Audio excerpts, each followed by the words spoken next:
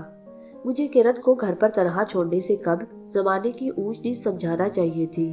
تاہم اس نے مزید سوچا کہ ابھی کچھ نہیں بگڑا، اور اگر کرن کے قدم خالہ سغرا کے کہنے کے مطابق غلط راہوں پر پڑ گئے ہیں تو اسے روکا جا سکتا تھا۔ اس لیے اس روز اس نے بستر ہی نہ چھوڑا، یہاں تک کہ کرن نے آ کر تشویش سے اسے دیکھا اور پوچھا۔ اس کی طبیعت کی ناسازی کا سن کر اس نے ماں کو دودھ پتی بنا کر 7 کیک رس دیے اور اس کے پاس بیٹھ کر اس کے کندھے دبانے لگی۔ کرن بیٹا، تم سے ایک بات کرنا تھی۔ جی اماں، وہ ہمتن گوش ہوئی۔ بیٹا، جب میں گھر پر نہ ہوں تو چھت پر نہ جایا کروں۔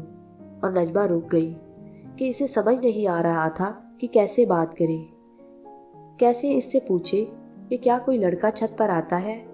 کرن کی سوالیہ نظریں ماں کی طرف اٹھی ہوئی تھی، اور نجمہ کی زبان ماں اور بیٹی کے درمیان مضبوط رشتے کی نزاکتوں میں الجھ کر رہ گئی تھی۔ اور کیا اماں؟ کرن نے پوچھا۔ میں تو کبھی چھت پر نہیں جاتی جب تم گھر پر نہ ہو تو۔ کسی نے کوئی بات کی ہے کیا؟ کیا خالہ سغرا نے کچھ کہا ہے؟ اب نجمہ کیا بتاتی؟ خالہ سغرا نے اس کے چھت پر جانے کی تو بات کی ہی نہیں تھی، بلکہ انہوں نے تو اس کو یہ بتایا تھا کہ کوئی چھت کے راستے سے اس کے گھر میں اترتا تھا، اور اتنی بڑی بات بیٹی سے پوچھنے کی وہ خود میں ہمت نہیں کر پا رہی تھی۔ کیا کوئی ہمارے گھر میں چھت کے راستے آتا ہے؟ ڈرستے ہوئے لہجے میں وہ پوچھ بیٹھی۔ محلے کے بچوں کی پتنگیں کٹ کر ہمارے صحن میں آ جائیں تو وہ چھت سے کود کر لینے آ جاتے ہیں، کرن نے بتایا تو نجمہ شرم سے گڑ گئی۔ وہ جانے کیا سمجھ بیٹھی تھی، اور جو رات کو ہی وہ کرن سے پوچھ لیتی تو نیند تو سکون سے آتی۔ اس نے اپنی سوچ پر خود کو کوسا، دل ہی دل میں خدا کا شکر ادا کیا اور سوچا کہ خالہ سغرا کو بھی بتائے گی۔ تبھی چھت پر کسی کے کود کے آنے کی آواز آئی۔ نجمہ کا دل اس طرف سے مطمئن تھا کہ کوئی کبوتر باز ہوگا یا پھر پتنگ باز، لیکن کرن کے انداز میں گھبراہٹ تھی۔ وہ اٹھ کھڑی ہوئی۔ نجمہ کا چونک جانا فطری تھا۔ کیا بات ہے کرن؟ وہ کچھ نہیں، میں دیکھتی ہوں جا کر چھت پر کہ کون ہے۔ اس کے انداز میں تیزی تھی۔ رہنے دے بیٹی، میں نے ابھی تجھے یہی سمجھایا ہے کہ جوان بیٹیاں چھت پر جاتی اچھی نہیں لگتی۔ نجمہ نے اسے روکا، تبھی سیڑھیوں سے کسی کے تیز قدموں کی آواز سنائی دی۔ میں دیکھتی ہوں کون ہے۔ تو لیٹی رہ ماں، تیری طبیعت ٹھیک نہیں ہے، کرن نے عجلت میں باہر نکلتے ہوئے کہا۔ نجمہ اس کے پیچھے بستر سے یوں اٹھی جیسے کسی بچھو نے ڈنگ مار لیا ہو۔ کرن فارغ ہو گئی تو کام کاج سے۔ سب سے نچلی سیڑھی پر کھڑا ہوا وہ لڑکا یقیناً فیضی ترکھان کا بیٹا خورشید تھا۔ کرن کے پیچھے کمرے سے نمودار ہوتی نجمہ کو دیکھ کر وہ ایک پل میں غائب ہو گیا۔ نجمہ اپنا کلیجہ تھام کر رہ گئی۔ جی تو چاہ رہا تھا کہ کرن کو پکڑ کر پیٹ ڈالے اور چیخ چیخ کر سب کو بتائے کہ اس کے گھر پر نقب پڑ گئی ہے، مگر اس میں بدنامی کس کی تھی؟ اپنی چیخوں اور اپنے غصے کو ضبط کرنے کی کوشش میں اسے لگا جیسے اس کا کلیجہ پھٹ جائے گا۔ کون تھا یہ اور کیوں آیا تھا؟ نجمہ اب بھی اس خوش فہمی میں تھی کہ کرن کہے گی کہ وہ اس کو نہیں جانتی اور نہ ہی اس سے قبل کبھی اس کو دیکھا ہے، مگر یہ نجمہ کی خوش فہمی تھی۔ خورشید نام ہے اس کا اماں۔ کرن کے الفاظ نے نجمہ کو ہوا میں معلق کر دیا۔ اس میں سکت ہی نہیں تھی کہ وہ اس سے اگلا سوال کرتی۔ وہ کیوں آیا تھا؟ کرن کے لہجے میں وثوق نے نجمہ کو بہت سے ایسے سوالات کے جواب بھی دے دیے تھے جو اس نے پوچھے ہی نہ تھے۔ کب سے آ رہا ہے یہ ہمارے گھر؟ نجمہ کے لہجے میں نہ چاہتے ہوئے بھی غصہ تھا۔ وہ جانتی تھی کہ غصے میں اس کی آواز بلند تر ہو جائے گی اور پھر وہ خود پر قابو نہ رکھ سکے گی۔ ماں کے تیور دیکھ کر کرن خاموش رہی۔ اس کے بعد یہ بغیرت میرے گھر آیا اور تو چھت پر گئی تو میں تجھے زندہ نہ چھوڑوں گی اور نہ اسے۔ مگر وہ مجھ سے شادی کرنا چاہتا ہے اماں۔ کرن نے ہمت کر کے وہ بات کہہ دی جسے سن کر نجمہ سن ہو کر رہ گئی۔ تو گویا پانی اس کے سر سے بہت بلند ہو چکا تھا۔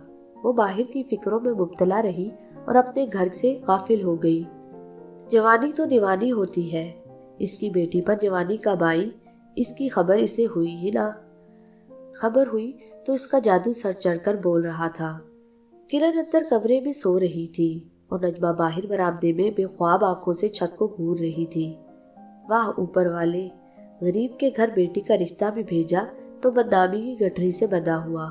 وہ سوچ رہی تھی، جانے فیضی کی بیوی اور خورشید کی ماں اس رشتے پر راضی ہوں گی یا نہیں۔ اس نے ہرگز نہیں سوچا تھا کہ لڑکا کیسا ہے، کیا کرتا ہے۔ جب بات بدنامی کی سرحدوں کو چھو رہی تھی تو اس کا کسی مناسب طریقے سے انجام پا جانا ہی اس کی خواہش تھی۔ خواب تو وہ بھی بیٹی کے حوالے سے بڑے بڑے دیکھتی تھی، لیکن اسے معلوم نہ تھا ان خوابوں کی تعبیر کبھی غریبوں کا مقدر نہیں ہوتی۔ رات بھر وہ منصوبے بناتی اور بگاڑتی رہی۔ خالہ سغرا ہی سے اسے امید کی اکلوتی کرن نظر آ رہی تھی۔ انہی سے بات کرے گی کہ وہی اس گوار کو سمجھائے۔ اب اپنے منہ سے بول کر تو کبھی بھی خورشید کے ماں باپ سے رشتہ بھجوانے کا نہیں کہہ سکتی تھی۔ ایک بار سوچا کہ خورشید کے ماں باپ سے ملے اور انہیں بتائے کہ ان کا بیٹا کیسے ان کی بیٹی کو ورگلا رہا ہے، مگر کچھ سوچ کر چپ ہو گئی کہ جب اپنا سکہ ہی کھوٹا ہو تو انسان دوسرے کو کیا کہے۔ کرن کو سمجھانے کا ارادہ کیا کہ اس لڑکے سے کہے کہ سیدھے سبھاؤ سے رشتہ بھیجے اور اگر نہیں بھیج سکتا تو یہ سلسلہ بند کر دے۔ صبح اٹھتے ہی کرن کی توقع کے بالکل برعکس اٹھ کر تیار ہو کر وہ اپنے کام کے لیے چل پڑی۔ دروازہ بند کر لینا کرن، باہر نکلتے ہوئے اس نے آواز لگائی، اور بیٹا میں نے ساری زندگی بے حیائی نہیں کی۔ مجھے یقین ہے کہ تم بھی شریف ماں کی شریف بیٹی ہونے کا ثبوت دو گی۔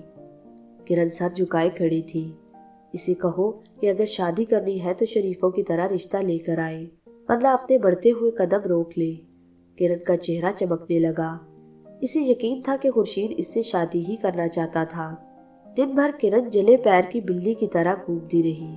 وہ انتہائی پرجوش تھی کیونکہ اسے ماں کی طرف سے عطیہ مل گیا تھا۔ وہ خورشید کا انتظار کر رہی تھی، مگر مایوسیوں کے بادل چھائے رہے اور خورشید طلوع نہ ہوا۔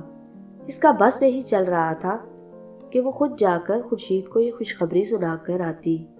اسے معلوم تھا کہ خورشید کی ماں کو وہ ایک آنکھ نہیں بھاتی تھی۔ خورشید جب سے ایک دفتر میں چپڑاسی لگ گیا تھا اور گھر میں اوپر سے آمدنی کے حالات بہتر ہو گئے تھے، تب سے اس کی ماں کے خیالات بھی بلندر ہو گئے تھے، جہاں پر کرن جیسی لڑکی کا شائبہ تک نہ تھا۔ خورشید اسے ہمیشہ کہتا تھا کہ وہ اپنی ماں کو منا لے گا۔ اس روز سے قبل تو کرن کو بھی اپنی ماں کے راضی ہونے کا یقین نہ تھا، اور اب اپنی ماں کی طرف سے اسے ہری جھنڈی کا اشارہ مل گیا تھا تو اسے لگا کہ منزل تک پہنچنے کی آدھی مسافت طے ہو گئی تھی۔ اس کا رواں رواں گنگنا رہا تھا۔ پھر محلے کی مسجد سے بار بار کوئی اعلان ہونے لگا۔ شام کو نجمہ لوٹی تو کرن شدت سے اس کی منتظر تھی، اسے یہ بتانے کے لیے کہ دن بھر مسجد میں جو اعلان ہو رہا تھا کہ اس کی بستی کے تمام مکینوں کو ایک ہفتے کے اندر اندر یعنی اگلے اتوار تک گھر خالی کر دینا تھے، کیونکہ وہ سب ناجائز تجاوزات تھی اور سرکاری حکم کے مطابق اس سرکاری زمین پر تعمیر شدہ غیر قانونی مکانات مسمار کیے جا رہے تھے۔ اس سے قبل کم از کم نجمہ اس بات کی فکر سے تو آزاد تھی کہ اس کے سر پر چھت بھی ہے، مگر اب اس چھت کے چھن جانے کا بھی خدشہ لاحق ہو گیا تھا۔ 20 برس قبل جب فاضل اسے بیاہ کر لایا تھا تو اسی کھولی میں 200 روپے مہینہ کرائے پر رہتا تھا۔ ہر سال یہ کرایہ بڑھتا رہا۔ پھر ایسا دن بھی آیا کہ نجمہ اس کھولی کا 800 روپے مہینہ کرایہ دینے لگی۔ پھر جب فاضل نے اسے طلاق دے دی تو ٹھیکیدار نے اسے پیشکش کی کہ وہ اس گھر کو خرید لے۔ اس میں ایک کمرے کا ہی صحیح مگر گھر خریدنے کی سکت کہاں تھی، مگر ٹھیکیدار نے خود ہی اسے قسط وار رقم ادا کرنے کی پیشکش کر دی تھی۔ اس صورت میں اسے کرائے سے زیادہ رقم ادا کرنا تھی، مگر یہ تو تسلی تھی کہ 10 برس میں گھر اس کا ہو جانا تھا۔ اس بات کو 5 برس گزر چکے تھے۔ ٹھیکیدار کو گھر خریدنے کے لیے رقم کی ادائیگی شروع کرنے سے قبل اس نے محلے میں بہت سے لوگوں سے مشورہ کیا۔ سبھی لوگ ٹھیکیدار کی پیشکش قبول کر رہے تھے اور اپنی سہولت کے مطابق ماہانہ قسط مقرر کر رہے تھے۔ تب نجمہ نے 1500 روپے ماہوار کی قسط مقرر کی اور باقی سب کی طرح باقاعدہ اسٹامپ پیپرز پر دستخط کیے، اور اس کی اصل نجمہ نے اپنے پاس محفوظ کی، جبکہ اس کی نقل ٹھیکیدار کے پاس تھی۔ جب سے گھر کی طرف سے بے فکری ہوئی تھی، اس کے بعد نجمہ نے باورچی خانہ اور غسل خانہ بھی پکا کروا لیا تھا۔ برآمدے کو لوہے کی جالیاں لگوا کر بند کر دیا تھا۔ گھر نہ صرف محفوظ ہو گیا تھا بلکہ مکھی اور مچھر کی کھلے عام آمد و رفت سے بچت ہو گئی تھی، اور اب اسے کرن بتا رہی تھی کہ ان کے گھروں کو مسمار کیا جا رہا تھا۔ نجمہ کی تو ٹانگوں سے جان نکل گئی۔ کیسے ایک ایک پائی جوڑ کر اس نے گھر کی حالت سنواری تھی، ساتھ ساتھ اس کی ماہانہ قسط کی ادائیگی کی تھی، اور اس کے علاوہ کرن کا جہیز بھی بنا لیا تھا اور کسی اچھے رشتے کے انتظار میں بیٹھی تھی۔ رشتہ تو کیا آتا، اس سے قبل ہی اس کے دماغ پر ایک نئی فکر سوار ہو گئی تھی۔ بغیر کچھ کھائے پیے وہ اسی طرح چادر لے کر گھر سے باہر نکل گئی۔ محلے کے کئی گھروں میں گھومی، ہر شخص اسی فکر اور اسی پریشانی میں مبتلا تھا۔ ٹھیکیدار سے رابطہ نہیں ہو پا رہا تھا، لیکن سب لوگوں نے آپس میں یہی طے کیا تھا کہ وہ گھر خالی نہیں کریں گے اور پوری قوت سے مزاحمت کریں گے۔ نجمہ نسبتاً مطمئن ہو گئی اور گھر لوٹ آئی۔ کرن کے اصرار پر اس نے کھانا زہر مار کر کھا لیا اور پھر کرن سے کہا کہ وہ اسے ایک کپ چائے بنا دے۔ اس کا سر درد سے پھٹا جا رہا تھا۔ وہ بے خیالی سے کرن کو گھور رہی تھی۔ کیا بات ہے اماں؟ کرن نے حیرت سے ماں کو دیکھا۔ کچھ بھی نہیں، وہ آہستگی سے بولی۔ دل ہی دل میں وہ سوچ رہی تھی کہ کسی طرح کرن سے پوچھے کہ خورشید آیا کہ نہیں، مگر جھجک کر نہ پوچھ پائی۔ کرن بھی شش و پنج میں تھی کہ شاید ماں کو اس پر کوئی شک ہے۔ اب ہم کیا کریں گے اماں؟ کہاں جائیں گے؟ تو نہ پریشان ہو، ہم یہی رہیں گے۔ کوئی بھی گھر خالی نہیں کر رہا ہے، سب یہی رہیں گے۔ بس اب ایک ہی فکر ہے کہ جیتے جی تجھے تیرے گھر کا کر دوں۔ میری تو گزر ہی رہی ہے روکھی سوکھی، میں تجھے یوں اپنی طرح دھکے کھاتے نہیں دیکھ سکتی۔ نجمہ کے لہجے میں شفقت اور آنکھوں میں آنسو تھے۔ تو اکیلی رہ جائے گی اماں؟ کرن کے حلق میں آنسو کے گولے سے پھنسنے لگے۔ ماؤں کے تو یہی مقدر ہوتے ہیں، نجمہ دکھی لہجے میں بولی۔ جو کوئی رب سوڑا ایک بیٹا دے دیتا تو میرے آنگن میں بھی بہو آتی، پوتے پوتیوں کی کلکاریاں ہوتی، مگر جو اس کی رضا۔ کرن خاموش ہی رہی۔ یہ بھی تو نہیں کہہ سکتی تھی کہ اماں اس آنگن میں نواسی نواسیوں کی کلکاریاں بھی تو گونجیں گی۔ اتوار کا دن تھا۔ نجمہ کا پکا ارادہ تھا کہ گھر سے نہیں نکلے گی، مگر اس کی ایک مستقل گاہک کا فون آ گیا۔ اس کی بیٹی کی ڈھولک تھی اور کم از کم 20 لڑکیوں کا کام تھا۔ 20 لڑکیوں کے کام کا مطلب 15 سے 20,000 روپے ہو سکتا تھا۔ ایک دفعہ تو اس نے سوچا کہ کرن کو ساتھ لے جائے، مگر اسے کرن کو گھر گھر لے جانا پسند نہیں تھا۔ اس کا خیال تھا کہ غریب کی بیٹی پر ہر کوئی بری نظر ڈالتا ہے اور پوری آزادی سے ڈالتا ہے، بغیر کسی جھجک اور پریشانی کے۔ کوئی چاہے تو کلائی بھی تھام لے اور کوئی زیادہ طاقتور ہو تو اس کو پامال بھی کر کے رکھ دے۔ بیٹا، دھیان سے رہنا، کوئی مسئلہ ہو تو میرے موبائل پر فوراً کال کر دینا۔ کرن کو سمجھاتے ہوئے وہ 100 اندیشوں کے سمندر میں ابھرتی اور ڈوبتی ہوئی گھر سے نکلی۔ باہر لوگ گھروں سے باہر نکل کر کھڑے تھے، خصوصاً مرد، اور خوب زور و شور سے ضلعی حکومت کے فیصلے کے خلاف باتیں ہو رہی تھی۔ اپنی چادر سے خود کو اچھی طرح لپیٹنے کے بعد وہ حسب معمول سر جھکا کر وہاں سے نکل پڑی۔ کالا پل تک وہ پیدل ہی آئی تھی اور وہاں سے بس میں سوار ہو کر ڈیفنس کی طرف روانہ ہوئی۔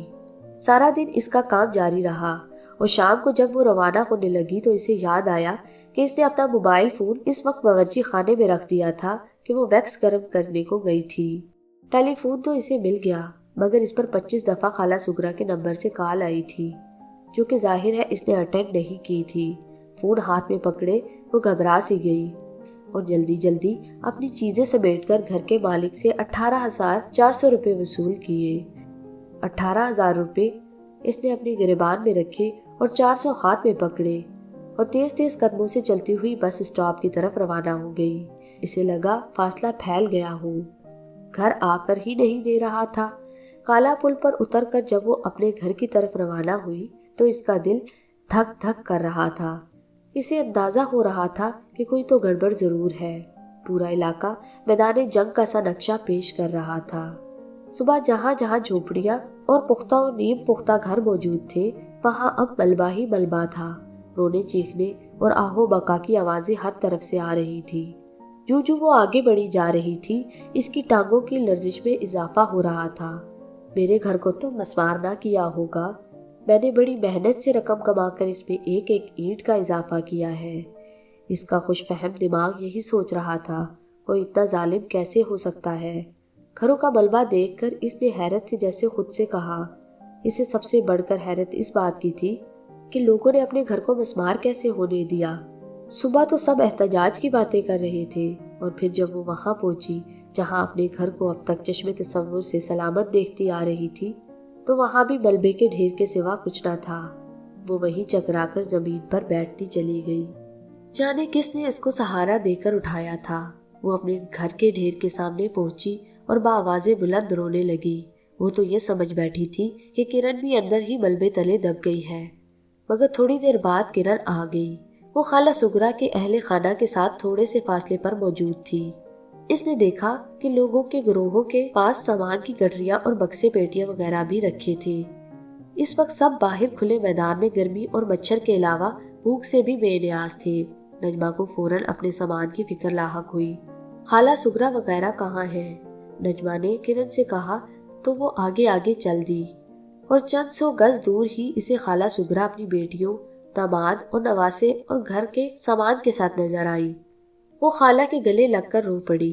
وہ سمجھ رہی تھی کہ اگر کرن وہاں تھی تو شاید اس کا سامان بھی وہیں پر ہوگا۔ میرا سامان کہاں ہے خالہ؟ اس نے پرامید لہجے میں پوچھا۔ اپنی بیٹی سے پوچھو، خالہ سغرا کے لہجے میں برہمی تھی۔ کیوں، کیا ہوا؟ کرن سامان کہاں ہے؟ وہ ہذیانی انداز میں چیخی۔ سامان گھر کے ساتھ ہی، کرن کہہ کر رونے لگی۔ لیکن باقی سب کا سامان تو بچ گیا، میرا سامان کیوں نہ بچ سکا؟ وہ بلند آواز میں رونے لگی۔ تیری اس بے غیرت اولاد کی وجہ سے، خالہ نے دانت پیس کر کہا۔ جب بلڈوزر آئے تو سرکاری بندوں نے سب سے کہہ دیا کہ وہ گھروں کو مسمار کرنے آئے ہیں، اس لیے ہر کوئی اپنا سامان باہر نکال لے۔ پولیس بھی ساتھ تھی، سو پولیس کے آگے کسی کی کیا مجال۔ میں نے اپنے گھر کا سامان نکلوایا اور پھر عبد القادر اور میں دونوں تمہارے گھر کا سامان نکلوانے کے لیے تمہارے گھر گئے تو اندر سے یہ دروازہ ہی نہیں کھول رہی تھی۔ میں یہ سمجھی کہ تم اسے اپنے ساتھ لے گئی ہو، مگر باہر تالا جو نہ تھا۔ میں پریشان ہو گئی اور عبد القادر سے کہا کہ وہ چھت سے چڑھ کر تمہارے گھر کے اندر سے دروازہ کھولے۔ خالہ سانس لینے کو رکی۔ بس بیٹا، کچھ نہ پوچھو، ان گناہگار آنکھوں نے کیا کیا نہ دیکھنا تھا۔ اندر کمرے میں یہ فیضی کمار کے لڑکے خورشید کے ساتھ بس وقت کم تھا، تمہارے سامان کو تو ہم بچا نہ سکے، اسے لے کر نکلے۔ وہ کمبخت تو چھت کے راستے سے بھاگ گیا اور ساتھ ہی بلڈوزر تمہارے گھر پر چل پڑے۔ اسے بھی کیوں بچا لیا تم نے خالہ؟ وہ دونوں ہاتھوں سے اسے پیٹنے لگی۔ مر جانے دیا ہوتا اس کو، کہیں قبر بن جاتی اس کی جہاں اس کے ساتھ منہ کالا کر رہی تھی۔ بات اب نہ عبد القادر سے چھپی ہوئی تھی نہ خالہ سغرا کی بیٹیوں سے۔ بس اب چپ کر تو، خالہ نے اس سے دبے لہجے میں کہا، شور نہ بچا اور 10 لوگ سنیں گے۔ اس وقت ہم کھلے میدان میں پڑے ہیں، ایسی بات تو گھر کی 4 دیواری میں بھی کرو تو چھتوں پر چڑھتی ہے اور ہوا میں اڑتی ہے۔ میں کیا کروں خالہ، تم ہی کچھ بتاؤ، تم تو میری ماں جیسی ہو۔ وہ خالہ کی گود میں سر رکھ کر سسک پڑی۔ کرن ماں کے ہاتھوں پٹ کر اپنا سر گھٹنوں میں دے کر رو رہی تھی۔ احساس شرمندگی بھی تھا اور احساس ضیاع بھی۔ اسے تو دکھ تھا تو صرف ماں کے قیمتی سامان کا۔ اسے معلوم تھا کہ اس کی ماں کس طرح محنت کر کے کماتی تھی۔ رہی بات عزت کے آبگینے کے کھونے کی، تو اس کا اسے افسوس اس لیے نہیں تھا کہ خورشید نے اسے بڑے سنہرے سپنے دکھائے تھے۔ اس نے کہا تھا کہ خورشید اور کرن کا ازل سے جو رشتہ تعلق ہے، اسے دنیا کی کوئی طاقت بھی ختم نہیں کر سکتی۔ فٹ پاتھ پر کھلے آسمان تلے بے سر و سامانی کے عالم میں پڑے ہوئے نجمہ کو ایک ہی دکھ تھا، سامان کے نہ بچ سکنے کا۔ گھر تو سبھی کے مسمار ہو گئے تھے، مگر کم از کم باقی کا سامان تو بچ گیا تھا۔ ایک ایک چیز یاد کر کے اس کا جسم ہچکولے لینے لگتا تھا۔ رات کا وقت نہ ہوتا تو وہ اسی وقت جا کر ملبے میں سے اپنی قیمتی چیزیں ڈھونڈ کر نکال لیتی۔ اس کی عمر بھر کی پونجی، اس کی بیٹی کا جہیز، کیسی تہی دست و تہی نامہ تھی کہ وہ اپنا سینہ بھی خالی اور اپنا وجود بھی کھوکھلا محسوس کر رہی تھی۔ رات بھر وہ ایک پل کے لیے بھی نہ سو سکی تھی۔ ٹھیکیدار تو ایسا غائب ہوا تھا کہ ڈھونڈنے سے بھی نہیں مل رہا تھا۔ رہی بات کاغذات کی تو ان کی کوئی اہمیت نہیں تھی۔ یوں بھی نجمہ کے پاس تو وہ کاغذ بھی نہ تھے۔ لوگ میدان میں اور سڑکوں کے کنارے کھلے آسمان تلے پڑے تھے۔ اخبار والے اور ٹی وی والے آتے تھے، ان کی فریادیں ریکارڈ کر کے لے جاتے تھے، اور ملک میں ہر شخص اب ایسی خبریں سننے کا عادی ہو چکا تھا۔ کسی کے کانوں پر جوں تک نہیں رینگتی تھی۔ ہر گھر سے ایک ایک فرد جمع کر کے ایک گروہ بنایا گیا جو اپنی فریاد ارباب اختیار تک پہنچاتا۔ اس کے نتیجے میں ان تمام متاثرین کو عارضی طور پر خیمے لگا دیے گئے اور ان سے کسی بہتر بندوبست کا وعدہ کیا گیا۔ وفد کے تمام ارکان کا اصرار تھا کہ وہ اس جگہ سے کہیں اور منتقل ہونے کو تیار نہ تھے۔ حکومتی نمائندوں نے انہیں بتایا کہ وہ سرکاری جگہ تھی اور اس جگہ پر جلد ہی کوئی سرکاری عمارت بننے والی تھی۔ البتہ انہوں نے وعدہ کیا کہ وہ ان تمام متاثرین کو کہیں اور زمین لے کر دینے کی پوری کوشش کریں گے، یا پھر ان کے لیے کوئی نئی عمارت تعمیر کر دی جائے گی جس میں اپارٹمنٹ ہوں گے۔ یہ سب وعدے بھی ریت کی دیوار کی طرح ثابت ہونے لگے۔ نجمہ کا دل سہما ہوا تھا۔ کھلے آسمان تلے جوان اور سرکش بیٹی کے ساتھ کتنے دن پڑی رہ سکتی تھی؟ دنیا میں اور کوئی تو تھا نہیں جو کوئی ٹھکانہ یا آسرا ہوتا۔ جہاں جہاں اپنے کام کے سلسلے میں جاتی تھی، کہیں سے بھی اسے تعاون کی امید نہ تھی۔ پہلے تو کئی دن نجمہ اپنے گھر کے ملبے کے ڈھیر میں سے ہی کچھ برآمد کرنے کی کوششوں میں مصروف تھی۔ جوانوں کی طرح اس نے ملبہ کھنگالا، مگر کوئی بھی چیز اسے سلامت نہ ملی۔ زیورات تو الماری سے غائب تھے، البتہ مٹی اور دھول سے اٹی ہوئی کچھ نہ کچھ رضائیاں، کھیس اور کمبل چادریں اس نے کھینچ نکال لی اور اسی خزانے کو غنیمت سمجھا۔ یہ وہ سب اسباب اکٹھا کر کے اپنے ٹینٹ میں لے آئی۔ باقی کوئی برتن سلامت نہ بچا تھا، نہ پلنگ نہ کرسیاں۔ ہر نقصان پر اسے یوں تکلیف ہوئی تھی جیسے اس کے تازے زخموں پر کوئی نشتر چلا رہا ہو۔ باقی لوگوں نے تو آہستہ آہستہ ان خیموں میں ہی اپنا ہانڈی چولہا شروع کر دیا تھا، مگر نجمہ اس وقت عجیب سی کیفیت میں تھی۔ وہ ایک پائی بھی ضائع نہیں کرنا چاہتی تھی۔ 2 روٹیاں اور پکوڑے خرید کر وہ دوپہر کو اپنا گزارا کر لیتی، اور صبح چائے بنانے کے لیے اس نے اینٹوں کا عارضی سا چولہا بنا لیا تھا۔ ایک اسٹیل کی ہینڈل والی دیگچی خریدی تھی۔ اب اسے اپنا کام شروع کرنے کا بھی سوچنا تھا۔ اس کی سلائی مشین بھی گھر کے ملبے تلے دب کر ناکارہ ہو گئی تھی۔ نجمہ پر تو پے در پے صدموں کے پہاڑ گر رہے تھے۔ 18,000 روپے اس کے ہاتھ میں تھے۔ 50,000 کے قریب اس نے ایک بیگم صاحبہ کے پاس جمع کروا رکھے تھے۔ یہ اس نے بیٹی کی شادی پر بارات وغیرہ کے کھانے کے اخراجات